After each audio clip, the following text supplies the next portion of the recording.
పోయినోడు ఇక రాడు ఎవడికెవడి తోడు.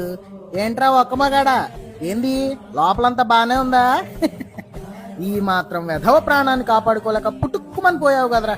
అయినా తల కొరివి పెట్టి పున్నావ నరకం నుండి తప్పిస్తాడు నా కొడుకు అని మురిసిపోతా పెంచుకున్నాడు కదరా మీ నాన్న. ఇప్పుడు ఆయనతోనే తల కొరివి పెట్టించుకున్నావు.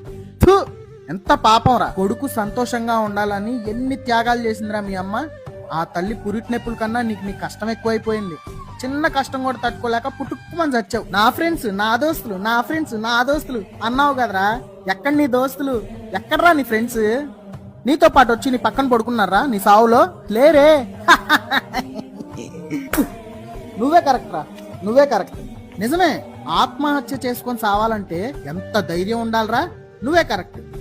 కానీ ఆ ధైర్యాన్ని నువ్వు బతకడానికి ఉపయోగించుకోలేకపోయావు చూడు. అక్కడే అర్థమవుతుందా నీ చేతకాంతనం. నీలాంటి చేతగానుడు బతకడం కన్నా చావడమే కరెక్ట్. నువ్వే కరెక్ట్. అయినా నీకు తెలుసు కదరా, ఎంత కష్టం వచ్చినా తట్టుకొని ముందుకెళ్ళగలవని నీకు తెలుసు కదరా. ఇలా పిరికోళ్ళ ఆత్మహత్య చేసుకొని ఏం సాధించావురా? పోగొట్టుకున్న జీవితాన్ని మళ్ళా పొందగలవారా? నీ యొక్క తొందరపాటు నిర్ణయం వల్ల నీ కుటుంబం ఈ రోజు రోడ్డు మీద నిలబడింది. నీకు పెట్టిన పిండం నువ్వు తినడానికి కూడా నీకు హక్కు లేదురా. ఎవడికి రా ఉపయోగం నీ సావు వల్ల? ఎందుకురా తొందరపడ్డావు? ఎందుకురా తొందరపడ్డావు?